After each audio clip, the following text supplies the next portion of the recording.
Ayan mga insan. Ayan mga insan, lagay ko na ang mantika. Ayan ang mantika mga insan, alright. Ayan mga insan, ang chicken ilagay na natin.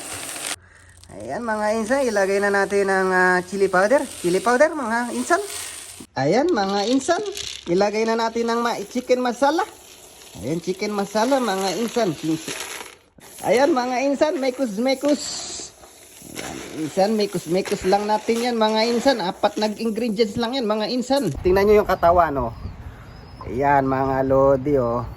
Solid, di ba? Yun lang pinapatuka natin, pero mga solid ang mga inakay natin.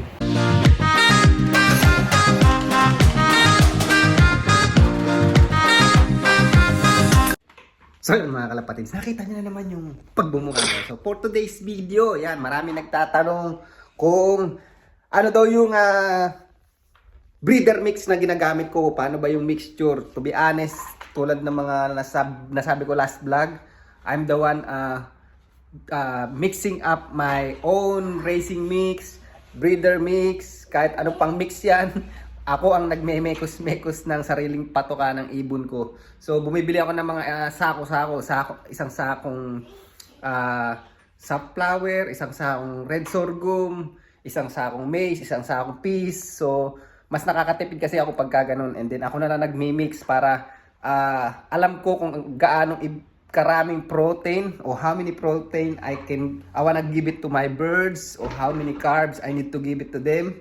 So ganon kasi honestly like short race different mix, long distance it's a different mix. So ganon yung ginagawa ko. So I'm the one who making my own mix of racing mix and breeder mix. So yun, papakita ko sa inyo ngayon kung ano yung breeder mix ko ngayon for now. So magme-mekos-mekos tayo ng breeder mix mga lodi. Para sa mga nagtatanong, ang dami nagme-message sa akin. Hindi ko kayo kayang replyan isa-isa kasi sobrang dami mga lodi. Konti lang yung time natin para sa mag-reply dahil ako lahat nag-edit, artista, nagdi-director dito sa vlog natin. Kaya yun. So hindi lang din naman ito ginagawa ko. Alam niyo naman na full-time job din tayo dito sa New Zealand. Yan. So, ang gagawin natin ngayon, and then kung di pa pala kayo nakakapag-subscribe dun sa isang channel namin, mayroon kami family vlog. Yan, family vlog, Team Uno Family. Yan. Subscribe na kayo. Baka i-subscribe pa ng kapitbahay namin yan. Yan. So, yun. Pakita ko sa inyo. Meron na pala akong container dito. Kasi container natin, tamang-tama.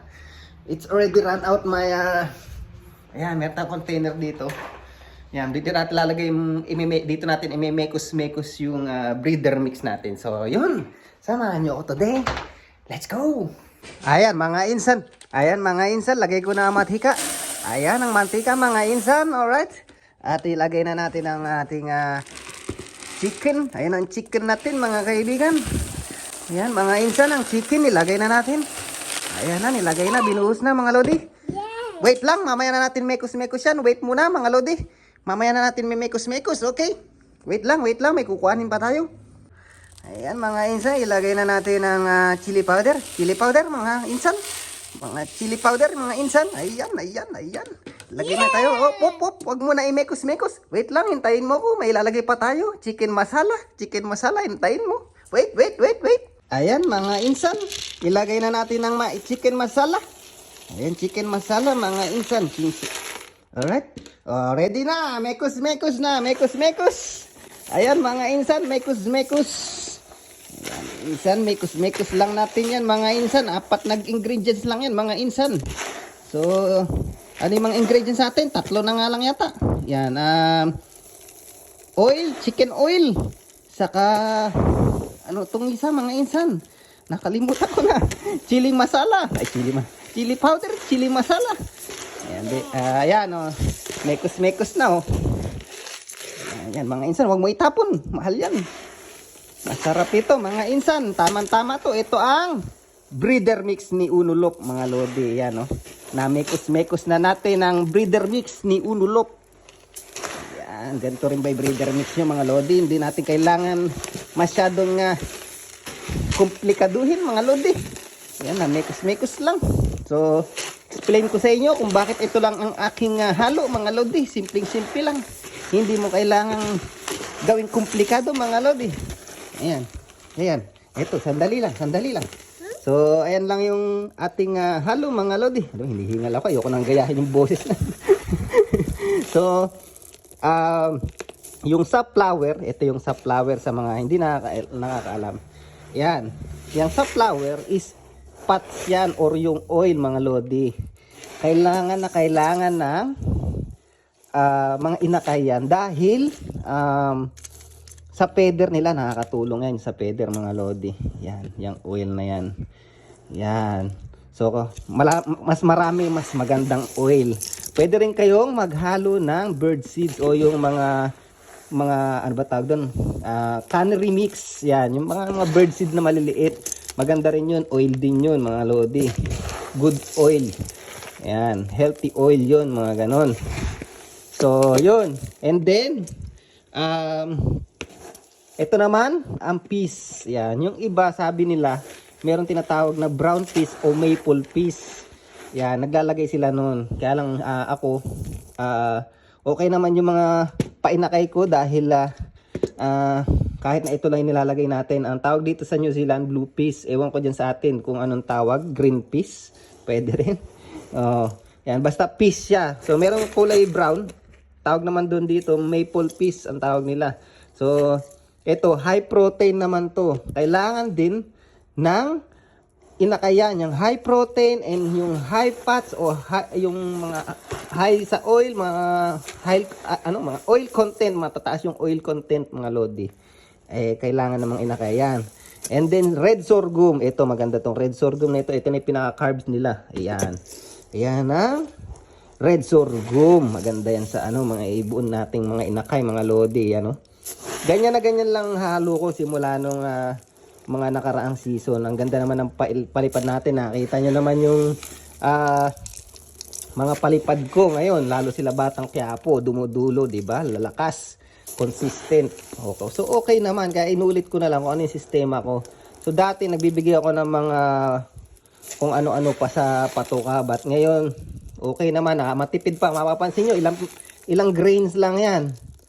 So, red sorghum, may blue peas, safflower, and then yung pellet. Ayan, mga lodi yan. Pellet. Ang kagandahan dito sa pellet na nabibili ko, mga lodi, pang manok to eh. Ayan. Pang manok dito to. Kasi may manok ako, ito nilalagyan ko na lang. Ito na lang din inilalagay ko. So, yung kagandahan dito sa pellet na to, maraming minerals na makukuha yung inakay natin dito. And, meron ng halo na gamot to na yung gamot sa coccidiosis. Yan. So, ayun yung kagandahan dito sa pellet. At maraming mineral silang makakain. So, hindi mo na kailangan na kung ano-ano pa ilagay sa pagkain ng kalapate. Yan. And then, susundutan mo lang ng mga pink mineral. Ibabad mo lang yun sa breederan mo. Yan. Okay na yan. Maganda na yung inakay niyan. And kung mapapansin nyo, ito another tips mga lodi. Mapapansin nyo, bakit walang mais dun sa mix ko? Bakit walang mais? Yan. Bakit walang mais yung mix ni Unulop? Tataka kayo, no? Kasi, yung mga maize, pakita ko sa inyo kung ano yung maize na sinasabi ko, ha? Ayan. Ayan. So, ayan yung maize na tawag dito. Yung iba naman, meron ding popcorn, yung maliliit. Ayan. Ayan yung maize o mais. Ayan. So, hindi ako naglalagay nito sa breeder mix, mga kapatids. Kasi, ito ang dahilan bakit nagkakakanker yung ibon. Ito yung isa sa dahilan. Yan. Hindi ko naman sinasabi. Nasa sa inyo yan kung paano, kung maniniwala kayo, hindi. O, hindi pwede nyo naman gayahin yung sinasabi ko o hindi. Nasa sa inyo kung maniniwala kayo. But, ito ang mais sa experience ko. At sinabi na rin ng mga matatanda rito, mga kalapatids natin dito. Ito yung dahilan bakit nagkakangkir. Ito yung dahilan bakit nagkakangkir yung mga inakay natin. Kasi nakakasugat. Matigas to mga lodi. Matigas. Yan, sobra tigas niyan. At matulis. Nasusugatan yung lalamunan ng mga inakay. Kaya sila nagkakangkir. Kaya magtataka kayo minsan na naggamot naman kayo ng ibon nyo, ng breeder nyo. Naggamot kayo. Tapos yung mga inakay bakit nagkakangkir. So, yun yung isa sa dahilan. Yan. Ibig sabihin, nakasana sa pagkain din, mga lodi. And syempre, hindi lang yun. Dapat laging malinis yung patukaan, malinis yung tubigan. malinis din. Pero yung sa kulungan mga lodi, pag talaga ako nag-inakay, yung kunwari nyo yung pugad, ganyan yung pugad, di ba? Ang pag nagpupo yung mga inakay, hinahayaan ko lang yun kasi pangit din yung masyadong malinis. Pero yung pupasok sa loob ng mga inakay natin o mga breeder natin, kailangan malinis. Katulad tubigaan, patukaan, kailangan malinis kasi pag kung ano yung makain ng breeder natin, ayun ang na ipapasa nila sa inakayan. Siyempre, kailangan din yung bago kayo mag-breed, na deworm nyo o na flashing nyo yung ibon nyo, mga lodi. Importante yun. So, ito lang yung breeder mix natin. Yan. Tulad nga ng sabi ko, kailangan na yung oil content mataas, mas maganda. Kung maglalagay kayo ng mga bird seed, yan, yung maliliit na wala tayong gano'n. Hindi ako naglalagay. Basta ito, yung mga wheat, wala na akong ibang nilalagay dyan. Ito lang talagang ginagamit ko. Tipid pa mga lodi. Kasi to be honest ngayon, napakamahal na ng safflower. Napakamahal na rin ng red sorghum. Yan. Yung blue peas, may nabibili kasi kami sa club namin nito. Sako-sako nabibili ko. So ito lang ang mga talagang yung mga major na mamahal talaga, red sorghum. So pero yung peas, mas maraming peas, mas maganda kasi yung peas nakakatulong to sa pag-build ng muscle ng mga inakay natin. So yun. And then dapat talaga yung mga patukan nyo malinis, lodi. Yan. So yan, mekos-mekos na natin. Hopefully medyo may natutunan tayo mga lodi, na i-share ko sa inyo kung ano yung mga na-experience ko. Tulad na sabi ko, hindi tayo veterano sa pag-iibon, but medyo may konting nalalaman tayo at nasi-share din natin sa inyo. And so sobrang dami nagme-message sa akin. Yan, ito lang naman yung mixture ni ni unulok mga lodi. Yan, simpleng-simple lang, di ba? Yan. Oh, walang halong biro, breeder mix ni unulok. Yan, gayahin nyo na lang. Bahala na kayo kung gagayahin nyo. Alright. And then kung mapapansin nyo, tingnan nyo, pakita ko sa inyo yung mga inakay ko one day.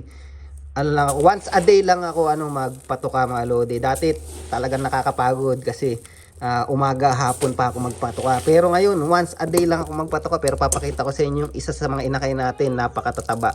Alright, mga solid. O yan mga lodi, ito yung ating inakay. Tingnan nyo naman kung ano yung breeder mix na pinakita ko sa inyo, ano yung mix na ginagamit ko. Ayan, ito lang ayun lang pinapakain ko sa kanila. Kitang-kita nyo naman, may balahibong pusa pa sa ulo. Ayan, meron pang dilaw-dilaw. Ayan o. Inakay natin to, anak ni paring stubborn mga lodi, blue checker, ang ganda. Kamukha ni Junior stubborn. Ayan o. Oh ha, ang ganda, di ba? Breeder mix ni Udulok. Yun lang pinapakain natin, nakakatipid pa tayo. Yan, di mo na kailangan kung ano-ano pa ipaglalagay. Solid na, yan oh. Yan, tingnan nyo naman oh. Oh ha? And then, tingnan nyo yung katawan oh. Ayan mga lodi oh. Solid, di ba? Yun lang pinapatuka natin, pero mga solid ang mga inakay natin. Yan, kahit na tatlong halo lang ba yun? Red sorghum, pellet, peas, at safflower, 4 na grains lang ang natin, 4 na halo lang ang patuka natin pero solid yung mga inakay natin solid. Alright, and eto naman si natin, si Wellsport natin. Ayan tingnan nyo, ang pogi no, parang hindi nagsubo mga lodi. Yan, so nakadalawang clutch na sa akin to, pero tingnan nyo, pati yung natin, mga breeder natin, ang tataba pa rin buo pa rin yung katawan. Nakadalawang clutch na sa akin. Tingnan nyo naman mukha oh. Diba? Parang hindi nagsusubo mga lodi. So nakadalawang clutch na napansin ko kasi pagka once a day lang silang pinapatuka, maganda kasi hindi sila namimili, hindi nasasayang pagkakain kasi pag twice a day kayo nagpapakain, yung patuka is pinipili nila, di ba? Pero pag once a day, talagang kakainin nila yun. Talagang walang masasayang sa patukan yung mga lodi. Saka di naman pumapayat yung mga mga breeder ko, mga lodi solid oh. 'Di ba? Kahit na gano'n lang patukan natin. Alright. So ang ingin ng alaga natin. So dito ko na layarin yung vlog natin mga lodi. Saka na lang tayo mag-shout out, talaga sobrang busy natin. And then yung mga kung magtatanong kayo, yung shorts na pang short distance na race mix ko, ako lang din naghahalo. And then yung long distance ko, yung mga ito is mga natutunan ko lang din naman sa mga experience natin yan sa mga kalapatids natin. Alright, tingnan nyo. Oh. Solid, di ba? So dito ko nalayarin yung vlog natin. See you next vlog. Bye!